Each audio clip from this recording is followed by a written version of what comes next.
महाभारत में इस पांडव से शादी करना चाहती थी दुर्योधन की पत्नी भानुमति। तो चलिए जानते हैं, वीडियो को अंत तक देखना ना भूलें। महाभारत भारतीय इतिहास और संस्कृति का एक महाकाव्य है जिसमें अनेक पात्रों की कहानियाँ और घटनाएं समाहित हैं। इस महाकाव्य में कुरुक्षेत्र युद्ध, कौरवों और पांडवों की प्रतिद्वंद्विता, धर्म अधर्म का संघर्ष और अनेक पारिवारिक, सामाजिक तथा राजनीतिक घटनाओं का विस्तार पूर्वक वर्णन है। इस कथा में कई चरित्र प्रमुखता से उभरते हैं, जिनमें एक नाम दुर्योधन की पत्नी भानुमति का भी है। भानुमति, जो कंबोज देश के राजा भानुमान की पुत्री थी, अपने रूप और गुणों के लिए प्रसिद्ध थी। महाभारत के मुख्य कथानक में भानुमति का विशेष रूप से उल्लेख नहीं मिलता, लेकिन कई पुरानी कथाओं और लोक कथाओं में भानुमति से जुड़ी कई रोचक बातें सामने आती हैं। इनमें से एक कथा यह भी है कि भानुमति पांडवों में से एक से विवाह करना चाहती थी। यह विषय ऐतिहासिक रूप से विवादित है, लेकिन कुछ प्राचीन ग्रंथों और जनश्रुतियों में इस संदर्भ में कथाएं प्रचलित हैं।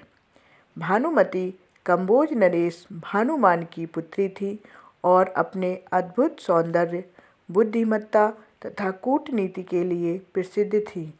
जब वह विवाह योग्य हुई तो अनेक राजकुमार और योद्धा उनके स्वयंवर में सम्मिलित हुए। कहा जाता है कि इस स्वयंवर में कौरव राजकुमार दुर्योधन भी पहुंचा था। दुर्योधन की शक्ति और महत्वाकांक्षा को देखते हुए कई राजा उससे शत्रुता रखते थे। भानुमति के पिता भी यह नहीं चाहते थे कि उनकी पुत्री का विवाह दुर्योधन से हो, किंतु महाभारत की कुछ कथाओं के अनुसार दुर्योधन ने स्वयंवर में छलपूर्वक भानुमति को विजित कर लिया और उससे विवाह किया। कुछ कथाओं में यह भी कहा जाता है कि भानुमति का हृदय वास्तव में किसी और के लिए धड़कता था। ऐसा माना जाता है कि भानुमति का झुकाव पांडवों की ओर था, विशेष रूप से अर्जुन या भीम की ओर। अर्जुन अपने युद्ध कौशल, वीरता और सौंदर्य के लिए प्रसिद्ध थे। भानुमति को अर्जुन की वीरता और उनका आदर्श व्यक्तित्व बहुत आकर्षित करता था। महाभारत की लोक कथाओं के अनुसार भानुमति ने कभी इच्छा व्यक्त की थी कि यदि संभव हो तो वह अर्जुन से विवाह करे। अर्जुन न केवल कुशल योद्धा थे, बल्कि वे धर्म और नीति के भी ज्ञाता थे। भानुमति जानती थी कि अर्जुन जैसा पति उसे एक सुरक्षित और सम्मानित जीवन दे सकता है, जो दुर्योधन के साथ संभव नहीं था। कुछ अन्य कथाओं में कहा जाता है कि भानुमति भीम से भी प्रभावित थी। भीम अपनी अपार शक्ति और निष्ठा के लिए प्रसिद्ध थे। उन्होंने अपनी पत्नी हिडिंबा और द्रौपदी के प्रति हमेशा निष्ठावान रहकर उनका सम्मान किया था। भानुमति ने यह देखा कि भीम अपनी पत्नी की रक्षा और सम्मान के लिए कुछ भी कर सकते थे, जबकि दुर्योधन कई बार अहंकार और क्रोध में अपनी पत्नी के प्रति निर्दयी हो सकता था। महाभारत में भानुमति और दुर्योधन के वैवाहिक जीवन का अधिक उल्लेख नहीं किया गया है, लेकिन कुछ कथाएं यह संकेत देती हैं कि भानुमति का जीवन सहज नहीं था। भानुमति और कर्ण के बीच एक गहरी मित्रता थी। कहा जाता है कि एक बार जब कर्ण और भानुमति एक खेल खेल रहे थे, तब दुर्योधन ने उन्हें साथ देखा और गलतफहमी में आकर क्रोधित हो गया। जब कर्ण ने यह देखा कि दुर्योधन उनकी मित्रता को संदेह की दृष्टि से देख रहा है, तो उन्होंने भानुमति से दूरी बना ली।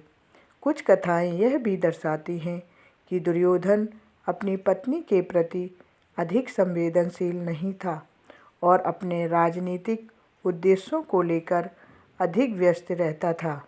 इससे भानुमति का जीवन कठिन हो सकता था और यही कारण हो सकता है कि उसने कभी पांडवों में रुचि दिखाई हो। क्या भानुमति का विवाह राजनीतिक परिस्थितियों और दुर्योधन के बलपूर्वक कदमों के कारण हुआ? यदि परिस्थितियां भिन्न होती तो संभवतः भानुमति का विवाह पांडवों में से किसी एक से हो सकता था। यदि स्वयंवर में दुर्योधन भाग न लेते, भानुमति का विवाह किसी अन्य वीर राजकुमार, संभवतः अर्जुन या भीम से हो सकता था। यदि कंबोज नरेश ने दुर्योधन को अस्वीकार कर दिया होता, भानुमति को अपने पसंद के वर का चयन करने का अवसर मिल सकता था। यदि दुर्योधन युद्ध में पराजित होता और भानुमति स्वतंत्र होती, युद्ध के बाद की परिस्थितियों में भानुमति के जीवन में बदलाव आ सकता था। महाभारत में भानुमति का विस्तृत विवरण नहीं मिलता, लेकिन विभिन्न पुरानी कथाओं और जनश्रुतियों के आधार पर कहा जाता है कि वह एक अत्यंत सुंदर, बुद्धिमान और इच्छा शक्ति वाली स्त्री थी। उसके जीवन का अधिकांश भाग दुर्योधन के साथ बीता, किंतु कुछ कथाएं यह भी बताती हैं कि उसका हृदय किसी पांडव के लिए धड़कता था, विशेष रूप से अर्जुन या भीम के लिए। हालांकि महाभारत के मूल ग्रंथों में इस कथा का कोई प्रामाणिक उल्लेख नहीं है, लेकिन यह कथा लोकमानस में प्रचलित रही है। यह कथा महाभारत के चरित्रों को नए दृष्टिकोण से देखने का अवसर प्रदान करती है और यह दिखाती है कि प्रेम, इच्छा और नियति का खेल किसी भी युग में जटिल हो सकता है। धन्यवाद। जय श्री कृष्ण।